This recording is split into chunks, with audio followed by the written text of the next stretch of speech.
Hello everyone, आज हम पढ़ेंगे क्लास 12th के chapter number 1 electric charges and fields के कुछ छोटे छोटे टॉपिक्स। तो देखते हैं कौन कौन से टॉपिक्स आज के लेक्चर में हम डिस्कस करेंगे।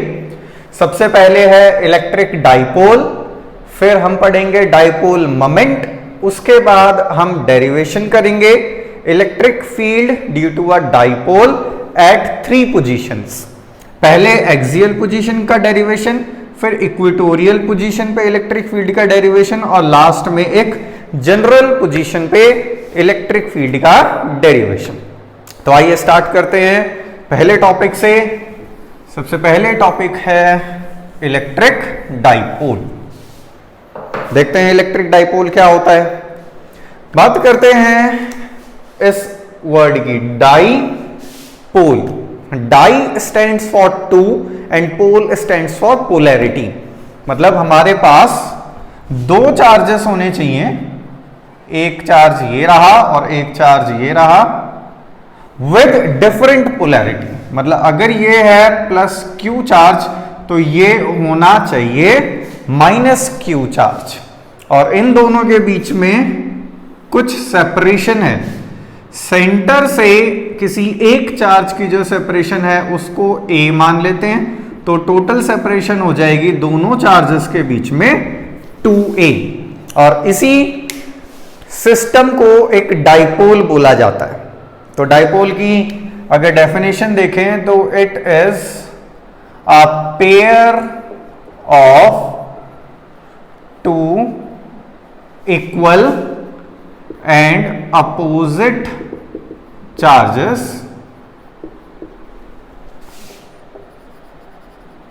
separated by a small distance। तो दो चार्जेस, एक पॉजिटिव एक नेगेटिव और बराबर मैग्नीट्यूड के चार्जेस, इस सिस्टम को बोलते हैं एक इलेक्ट्रिक डाइपोल। अब देखते हैं इलेक्ट्रिक डाइपोल के ऊपर टोटल चार्ज कितना होता है। Net charge on a dipole. Electric dipole को डाइपोल भी बोल देते हैं हम कई बार। नेट चार्ज होता है 0, क्योंकि जितना पॉजिटिव चार्ज है उतना ही नेगेटिव चार्ज भी यहां पे। अब डाइपोल से रिलेटेड एक और इंपॉर्टेंट डेफिनेशन देखेंगे हम। Dipole moment denoted by small p। Dipole moment की डेफिनेशन देखो पहले। It is defined as the product of magnitude of either charge and the separation between the charges। तो डाइपोल मोमेंट क्या है? डाइपोल मोमेंट प्रोडक्ट है दो quantities का, और वो दो क्वांटिटीज कौन कौन सी हैं? एक तो है मैग्नीट्यूड ऑफ आइदर चार्ज, किसी भी चार्ज का मैग्नीट्यूड, और दूसरी क्वांटिटी क्या है? Separation between the charges. Separation कितनी है दोनों चार्जेस के बीच में? 2a। तो इन दोनों क्वांटिटीज के प्रोडक्ट को ही बोला जाता है डाइपोल मोमेंट। अब देखते हैं डाइपोल मोमेंट की SI यूनिट। चार्ज को कूलम्स में मेजर करते हैं और सेपरेशन को मीटर में। तो ये है कूलम मीटर। इसमें एक चीज ध्यान रखना, जो C आप बनाओगे वो कैपिटल होना चाहिए और M जो है वो छोटा होना चाहिए। अगर आप दोनों को स्मॉल बना दोगे तो वो सेंटीमीटर बन जाएगा। तो इसीलिए इसकी SI यूनिट लिखते टाइम थोड़ा सा ध्यान रखना, C कैपिटल और M स्मॉल। अब बात करते हैं कि ये एक स्केलर क्वांटिटी है या ये एक वेक्टर क्वांटिटी है। तो dipole moment is a vector quantity जिसकी डायरेक्शन होती है नेगेटिव चार्ज से पॉजिटिव चार्ज की तरफ। तो dipole moment is directed from negative to positive. तो this is the direction of dipole moment. अब हम एक आधे एग्जाम्पल्स करेंगे इससे related.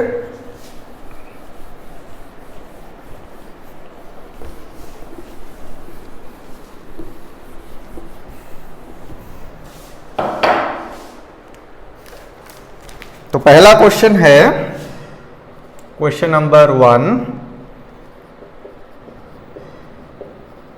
A system has two charges, 2.5 into 10 raised to power minus 7 coulomb and minus 2.5 into 10 raised to power minus 7 coulomb located at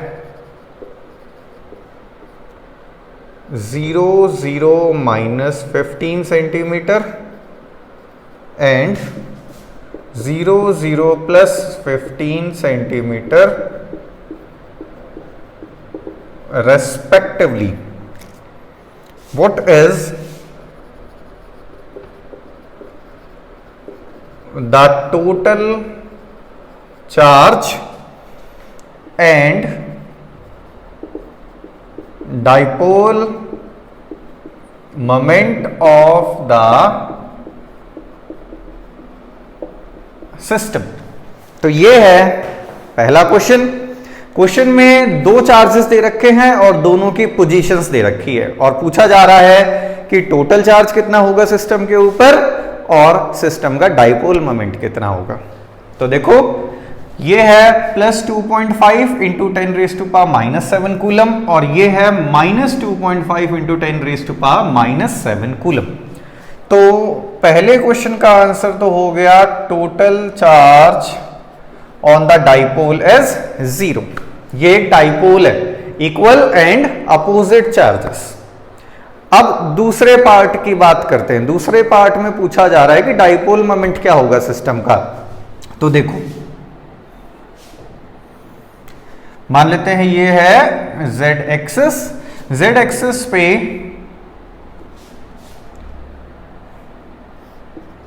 $15 centimetre दूर on positive side जो charge है वो है minus 2.5 into 10 raise to power minus 7 coulomb और negative side separation same है दोनों side 15 centimetre. यहां पे जो चार्ज रखा है वो है plus 2.5 into 10 raise to power minus 7 coulomb. इसका डाइपोल मोमेंट हमें निकालना है। डाइपोल मोमेंट का फॉर्मूला होता है चार्ज इंटू सेपरेशन। चार्ज कितना है 2.5 into 10 raise to power minus 7 coulomb और दोनों चार्जेस के बीच में जो टोटल सेपरेशन होगी वो हो जाएगी 30 सेंटीमीटर। तो 30 सेंटीमीटर को पहले मीटर्स में कन्वर्ट करना पड़ेगा और फिर हम फॉर्मूले में रखेंगे और इसको सॉल्व करने के बाद क्या आएगा देखते हैं। -8 कूलम मीटर। और क्योंकि डाइपोल मोमेंट एक वेक्टर क्वांटिटी है तो इसकी डायरेक्शन भी होगी कुछ ना कुछ। तो इसकी डायरेक्शन होगी from negative to positive charge. तो डायरेक्शन होगी इसकी इस तरफ। मतलब अगर यहां पे हम डायरेक्शन दिखाना चाहें तो हमें क्या लिखना पड़ेगा -k, क्योंकि z एक्सिस के अलोंग चार्जेस रखे हुए हैं और डाइपोल मोमेंट है नेगेटिव z एक्सिस की तरफ। तो ये था पहला क्वेश्चन। एक और क्वेश्चन करते हैं डाइपोल मोमेंट से related.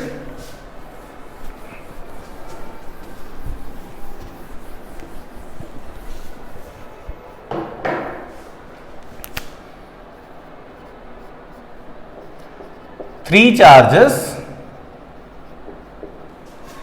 Q, Q and minus 2Q are placed at the vertices of an equilateral triangle of side L. What is the net dipole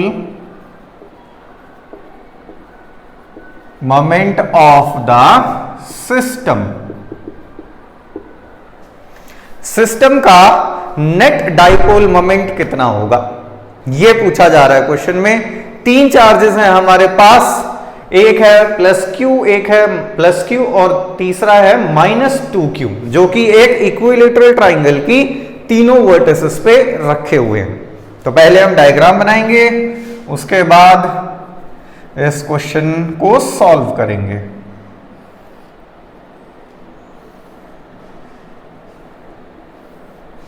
मान लेते हैं यहां पे रखा है चार्ज माइनस 2q, यहां पे है प्लस q और यहां पे है प्लस q। अब इस माइनस 2q को आप दो पार्ट्स में स्प्लिट करो।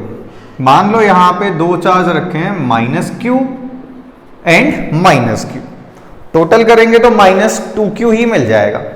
अब इस पेयर को देखो, ये एक डाइपोल बन जाएगा, ये पेयर दूसरा डाइपोल बन गया। दोनों का डाइपोल मोमेंट निकाल के उसको वेक्टर एडिशन के थ्रू ऐड कर देंगे तो हमें नेट डाइपोल मोमेंट मिल जाएगा। तो पहले ऊपर वाले पेयर का डाइपोल मोमेंट देखते हैं। इसका डाइपोल मोमेंट होगा P इज इक्वल टू किसी भी एक चार्ज को ले लेते हैं Q, और सेपरेशन कितनी होगी, साइड लेंथ L दे रखी है तो ये बनेगा QL।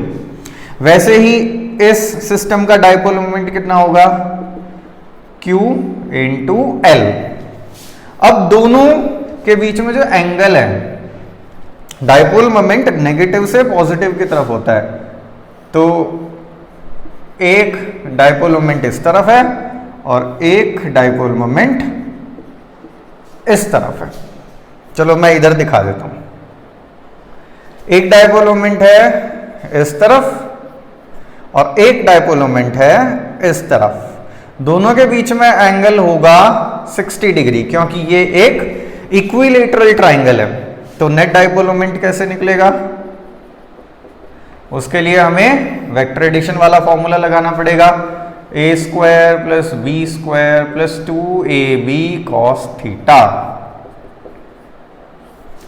एक डाइपोल मोमेंट है P, दूसरा भी सेम है p square plus 2p into p, और एंगल है दोनों के बीच में 60 डिग्री, तो cos 60 degree.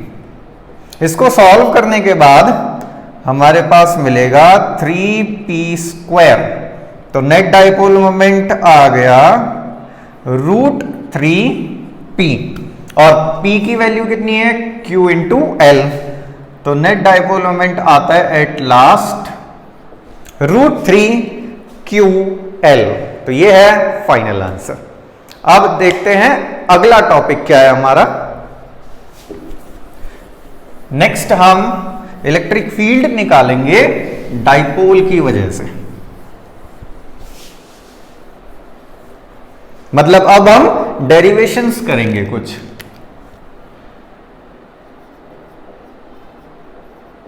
Electric field due to a dipole. Electric dipole लिखो या डाइपोल लिखो, एक ही बात है। पहला हमारा डेरिवेशन होगा एट एक्सियल पोजीशन। पहले हम ये देखेंगे कि एक डाइपोल की एक्सिस पे एक पॉइंट रखा हुआ है, उस पे नेट फील्ड कितनी होती है। तो डायग्राम बना देता हूं पहले मैं इसका। ये रहा चार्ज माइनस Q और ये रहा चार्ज प्लस Q, और इसकी एक्सिस पे एक पॉइंट रखा हुआ है, वो पॉइंट यहां पे है। मान लेते हैं वो पॉइंट है P। डाइपोल के सेंटर से पॉइंट तक की जो डिस्टेंस है वो हम मान लेते हैं R। दोनों चार्जेस के बीच में जो सेपरेशन है वो तो हम 2a मानते हैं। अब इसको मान लेते हैं फर्स्ट चार्ज, इसको मान लेते हैं सेकंड चार्ज। अब दोनों की वजह से P पॉइंट पे इंडिविजुअल फील्ड निकालेंगे और उसके बाद उसका वेक्टर एडिशन कर देंगे। तो तो देखते हैं फर्स्ट चार्ज की वजह से P पॉइंट पे फील्ड कितनी होगी, E1। यह है नेगेटिव चार्ज, इसकी वजह से P पॉइंट पे जो फील्ड होगी वो होगी इस तरफ E1, और मैग्नीट्यूड होगा K into Q by distance का होल स्क्वायर। यहां से लेके यहां तक जो डिस्टेंस है वो देखो कितनी होगी, ये है पूरी 2a, तो आधी सेपरेशन हो जाएगी a, इसके आगे है r, तो टोटल सेपरेशन हो गया r प्लस a। तो यहां पे हम लिख देंगे r प्लस a का होल स्क्वायर। तो ये है E1 का मैग्नीट्यूड। इसी तरीके से E2 का मैग्नीट्यूड भी निकालेंगे। E2 है सेकेंड चार्ज की वजह से P पॉइंट पे इलेक्ट्रिक फील्ड, क्योंकि ये पॉजिटिव है और पॉजिटिव की वजह से फील्ड हमेशा अवे फ्रॉम द चार्ज होती है, तो डायरेक्शन मैंने मेंशन कर दी है। और अब इसके मैग्नीट्यूड की बात करते हैं, KQ बाय यहां से यहां तक की सेपरेशन, ये है R, ये है A, तो ये बन जाएगी R माइनस A, तो R माइनस A का होल स्क्वायर। तो E1 हमें पता है, E2 हमें पता है, दोनों की डायरेक्शंस हमें पता है। तो अब हम वेक्टर एडिशन कर देंगे इनका, क्योंकि ये दोनों अपोजिट डायरेक्शन में है, तो वेक्टर एडिशन के लिए हमें सिंपली इनको सब्ट्रैक्ट करना पड़ेगा। तो इन दोनों को सब्ट्रैक्ट करके हमें एक्सियल पोजीशन पे नेट फील्ड मिल जाएगी, और हम E2 में से E1 माइनस करेंगे। क्यों? क्योंकि E2 का मैग्नीट्यूड E1 से ज्यादा है। क्यों ज्यादा है? क्योंकि ये चार्ज P पॉइंट के ज्यादा पास है। तो E2 का मैग्नीट्यूड है KQ by R minus A square, E1 का मैग्नीट्यूड है KQ by R plus A square. यहां से जो कॉमन है वो चीज बाहर ले लो, अंदर बचेगा 1 upon R minus A square, 1 upon R plus A square. तो अब इसको सिंप्लीफाई करने के लिए मैं ये चीजें रब करूंगा।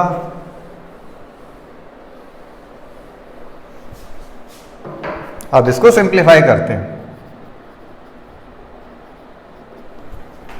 KQ एज इट इज, यहां पे डिनोमिनेटर देखो, पहले डिनोमिनेटर को ही ले लेते हैं अलग से, एलसीएम लेना है इनका, R minus A square and R plus A square. इस क्वांटिटी को ऐसा भी तो लिख सकते हैं, दोनों का स्क्वायर हटाओ और होल स्क्वायर लगा दो, बात तो एक ही है। अब इस क्वांटिटी को ऐसे भी लिख सकते हैं,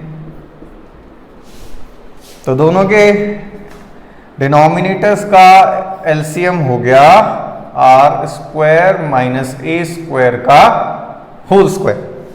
अब ये क्वांटिटी इधर आ जाएगी और ये क्वांटिटी इधर आ जाएगी, तो ये बना R प्लस, अगर इसको सिंप्लीफाई करके ही लिख देते हैं direct, R square plus A square plus 2AR, और ये क्वांटिटी इधर जाएगी और बीच में माइनस है, तो ये बनेगा R square minus A square plus 2AR। मैंने इसको डायरेक्टली सिंप्लीफाई कर दिया, R square A square cancel हो जाएंगे, न्यूमरेटर में बचेगा 4AR और डिनोमिनेटर में बचेगा R square minus A square का होल स्क्वायर। अब इसको थोड़ा और सिंप्लीफाई करते हैं, KQ, 4 को लिख लेते हैं 2 इंटू 2, एक 2 बाहर लिख लेते हैं, एक 2 यहीं लिख लेते हैं।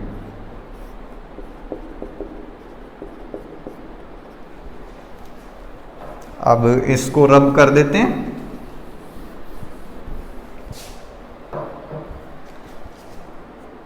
देखो अब इसको आगे कैसे बढ़ाएंगे।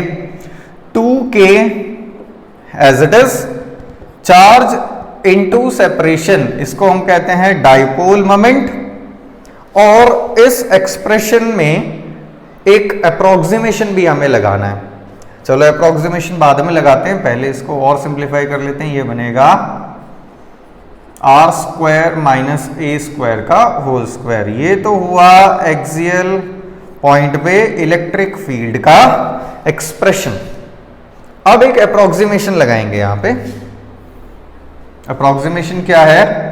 If R is much larger than A, मान लेते हैं पॉइंट जो है वो डाइपोल से बहुत ज्यादा बड़ी डिस्टेंस पे रखा हुआ है, तो R का मैग्नीट्यूड A के सामने बहुत ज्यादा बड़ा होगा, तो R is much greater than A।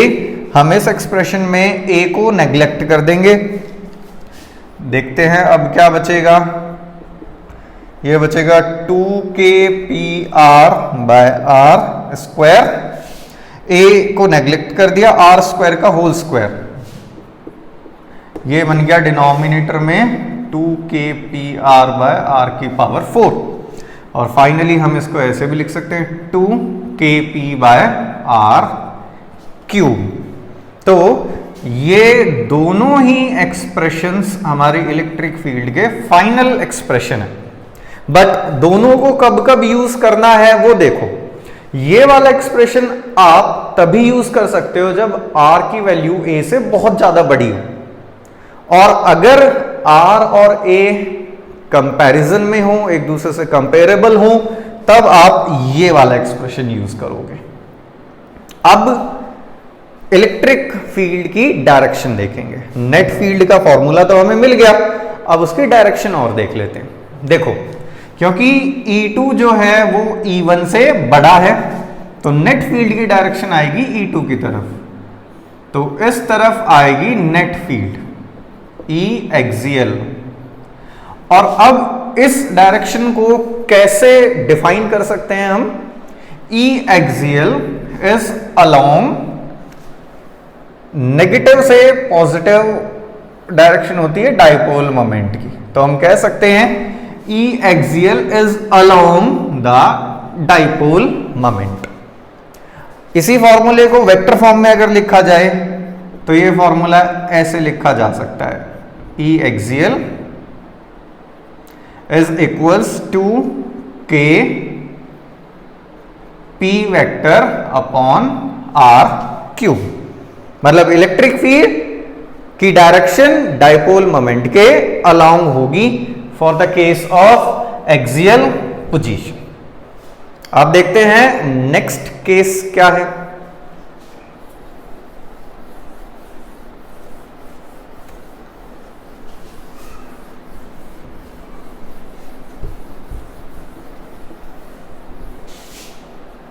Next हमें इलेक्ट्रिक फील्ड का फॉर्मूला डिराइव करना है डाइपोल की वजह से एट इक्वेटोरियल पोजीशन।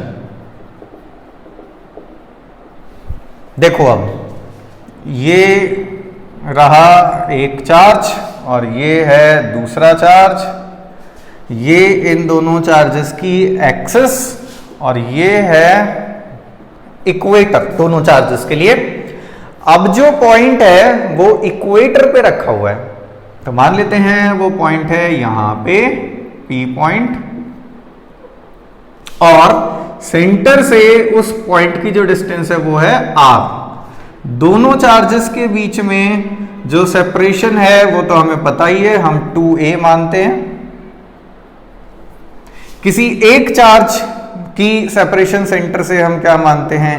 a, और इसको मान लेते हैं फर्स्ट चार्ज, इसको मान लेते हैं सेकंड चार्ज।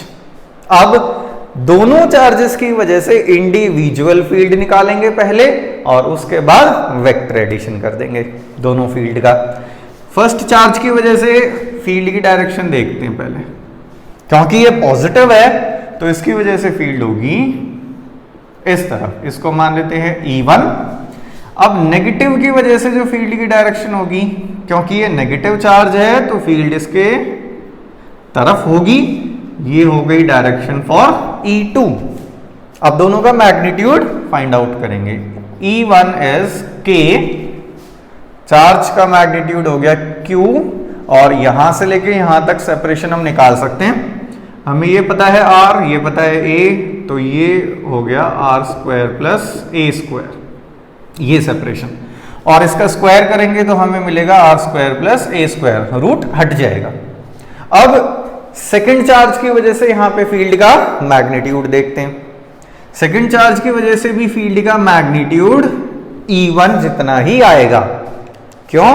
चार्ज सेम है और सेपरेशन भी सेम है, डायरेक्शंस ही तो अलग है, मैग्नीट्यूड तो दोनों फील्ड का सेम है, E1 और E2 का। अब वेक्टर एडिशन करने का टाइम आ गया। देखो, इस एंगल को अगर हम थीटा माने तो ये एंगल भी थीटा होगा, और ये थीटा एंगल है तो ये भी थीटा बनेगा, और ये एंगल थीटा है तो ये भी थीटा एंगल बनेगा।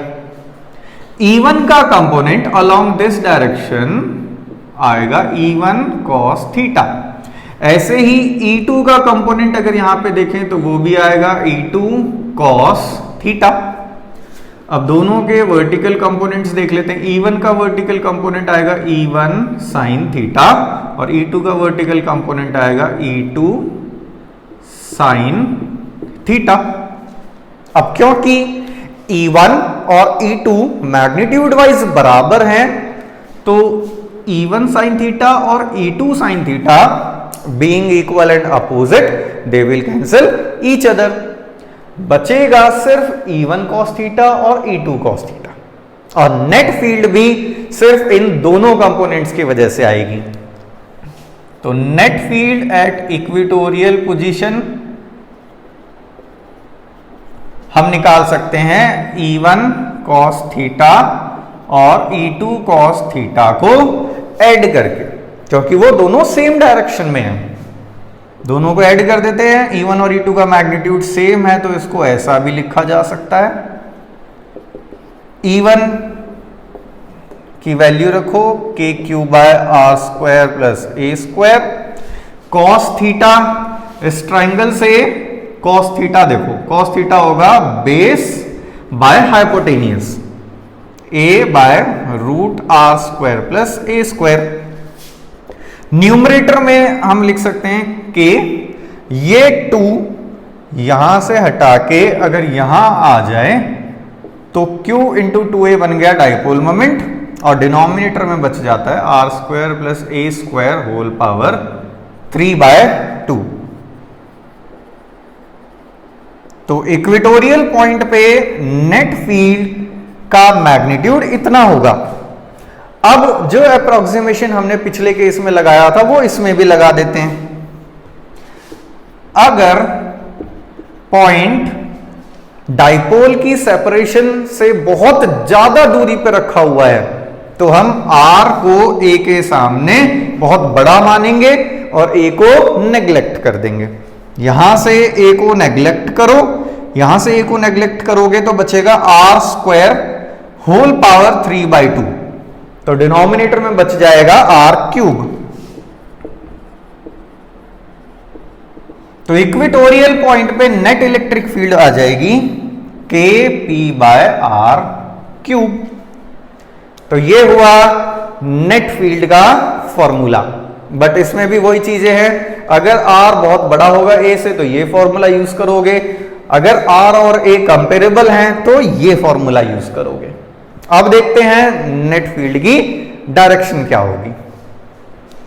यहां देखो E1 cos थीटा और E2 cos थीटा की वजह से नेट फील्ड आई, क्योंकि ये दोनों इस तरफ थे तो नेट फील्ड भी इस तरफ ही आएगी।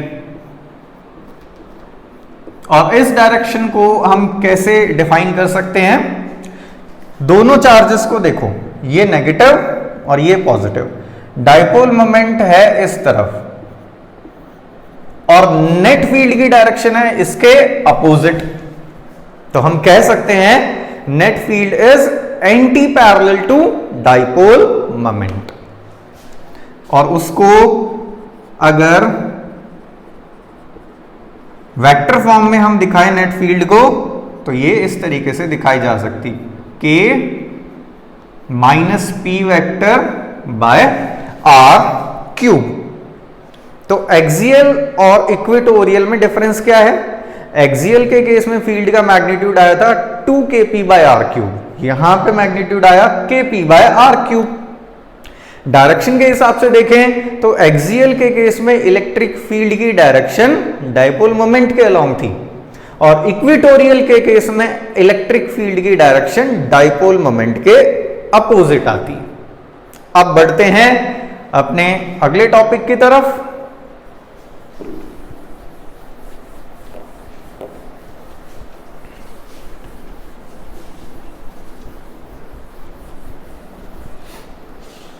अब हम देखेंगे last derivation, electric field due to a electric dipole at some general position.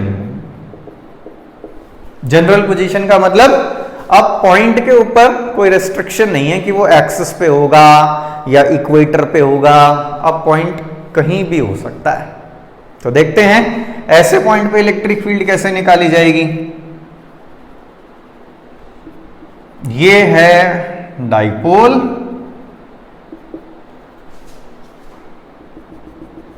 ये डाइपोल की एक्सिस और डाइपोल के सेंटर से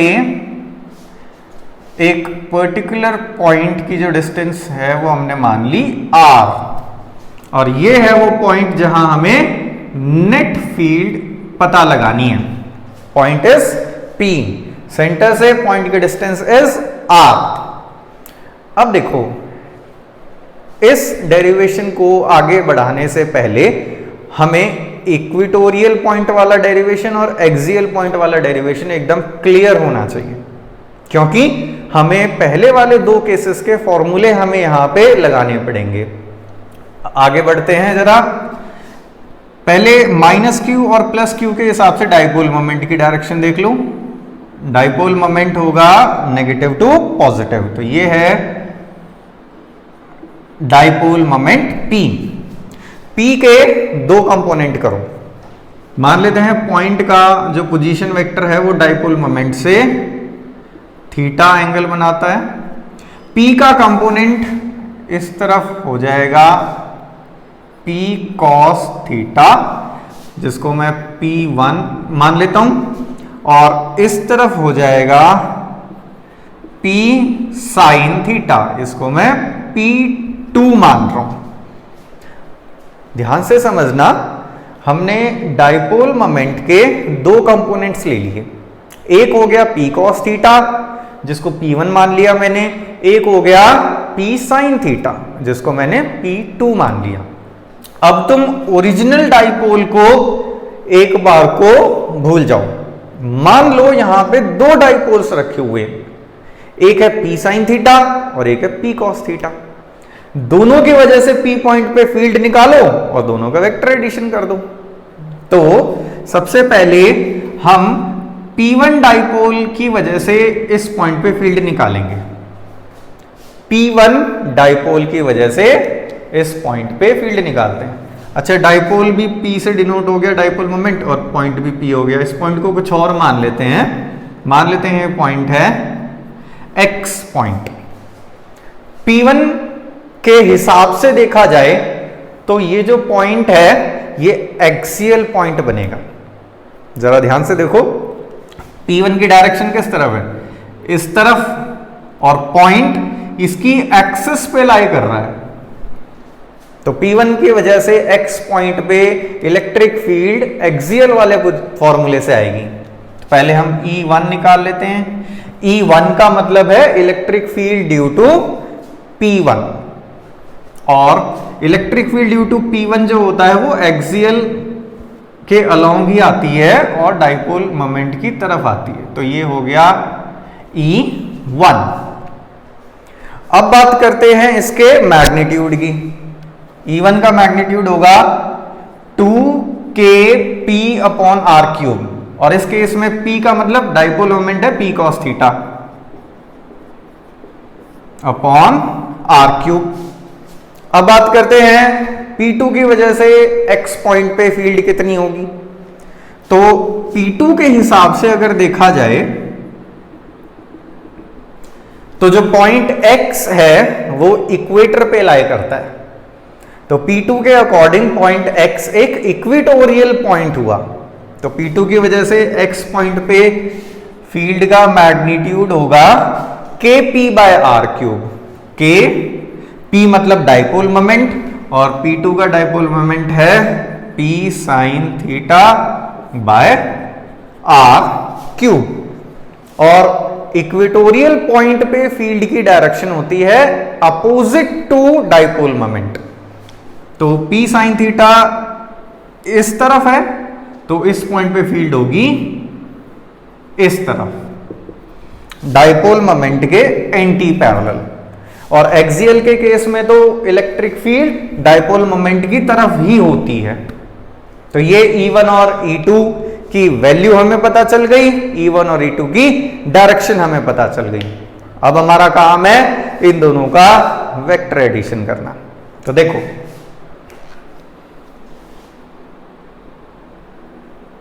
पैरेललोग्राम लॉ से अगर नेट फील्ड देखी जाए तो नेट फील्ड होगी ये, नेट फील्ड को मैं E मान रहा हूं, और रिजल्टेंट वाला फॉर्मूला हम यहां यूज करेंगे √a² + b² + 2ab cos θ, क्योंकि E1 और E2 दोनों के बीच में एंगल है 90,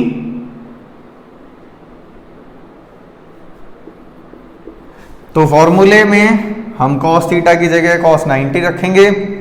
E1² + E2² + 2E1 E2 cos 90, ये वाला टर्म तो जीरो बच जाएगा, हो जाएगा E1² + E2²।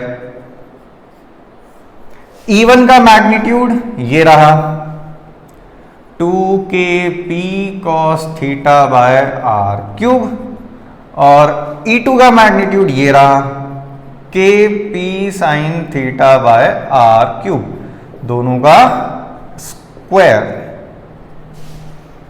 अब मैं इसको रब करूंगा ताकि इसको आगे सिंप्लीफाई कर सकें।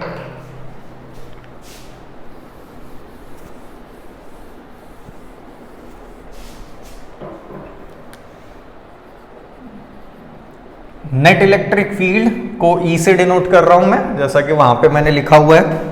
यहां से क्या क्या कॉमन लिया जा सकता है, KP/r³, KP/r³, इसको रूट से बाहर निकाल लेंगे तो KP/r³ बचेगा, और अंदर क्या बचा, 2 का स्क्वायर 4 और cos θ का स्क्वायर cos² θ प्लस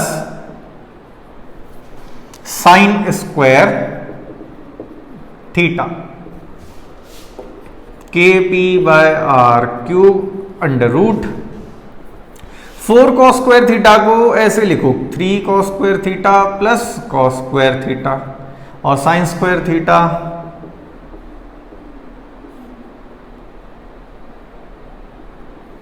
अब इन दोनों को देखो, cos² θ और sin² θ, cos² θ प्लस sin² θ होता है 1।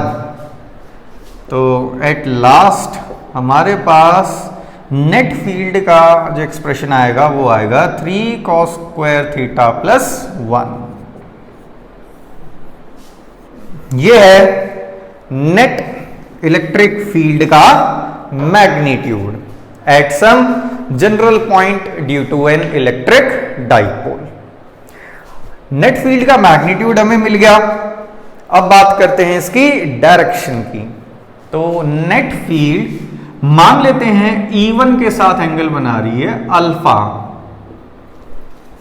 तो tan अल्फा निकाल लेते हैं। अब हम tan अल्फा इस ट्राइंगल में देखो जरा, इस ट्राइंगल में tan alpha is perpendicular, perpendicular है E2 जितना बाय बेस, और बेस है E1 जितना।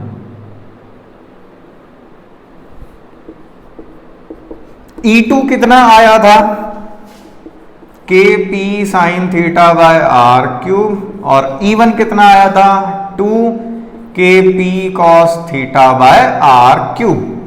तो यहां से KP/r³, KP/r³ cancel, sine upon cos बन गया tan θ, और ये 1/2 बच गया, 1/2 tan θ। तो इस फॉर्मूले से हमें यह भी पता चल गया कि नेट इलेक्ट्रिक फील्ड E1 के साथ एंगल बनाती है अल्फा, और वो एंगल होता है इतना, tan alpha is half tan theta.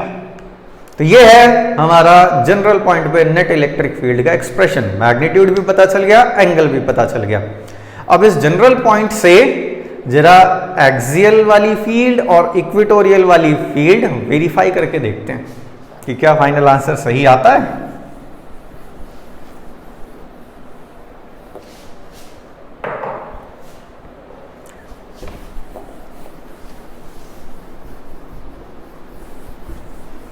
इस डायग्राम को एक बार फिर से बनाना पड़ेगा।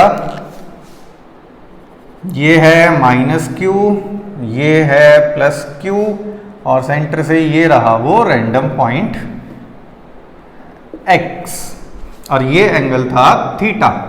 तो पहले हम बात करेंगे एक्सियल पॉइंट की, और नेट इलेक्ट्रिक फील्ड का फॉर्मूला कितना आया, kp/r³ √3 cos² थीटा +1। अब देखो एक्सियल पॉइंट को जस्टिफाई करके देखते हैं जनरल फॉर्मूले से। एक्सियल पॉइंट के लिए ये वाला पॉइंट एक्सिस पे होना चाहिए। ये वाला पॉइंट अगर एक्सिस पे हो जाएगा तो थीटा जो हो जाए है वो 0 बन जाए। तो थीटा को 0 पुट कर दो इस फॉर्मूले में, kp/r³ √cos 0 इज 1, यहां बचेगा 3 + 1, एंड 3 + 1 इज 4, उसका रूट करेंगे तो आ जाएगा 2kp/r³। तो एक्सियल के केस में फॉर्मूला बिल्कुल यही था। तो जनरल फॉर्मूले से हमने एक्सियल वाला फॉर्मूला जस्टिफाई करके देख लिया। अब इक्वेटोरियल पोजीशन वाला फॉर्मूला जस्टिफाई करके देखेंगे।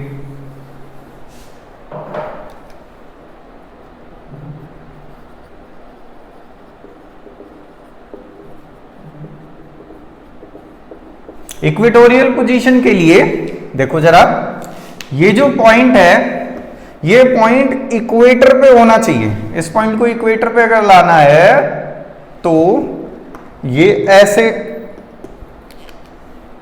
बेंड हो जाएगा इस तरीके से, और ये एंगल बन जाएगा 90। थीटा को जरा 90 पुट करो जनरल फॉर्मूले में, kp/r³ cos 90 इज 0, बचेगा सिर्फ 1 का रूट 1 ही बचता है, और आंसर आ गया kp/r³। तो इक्वेटोरियल पोजीशन पे नेट फील्ड का फॉर्मूला यही था। तो जो जनरल फॉर्मूला है उसने इक्वेटोरियल पॉइंट वाले फॉर्मूले को भी जस्टिफाई किया और एक्सियल पॉइंट वाले फॉर्मूले को भी जस्टिफाई किया। तो आज के लिए इतना ही, बाकी टॉपिक्स हम करेंगे आगे के लेक्चर्स में। बाय।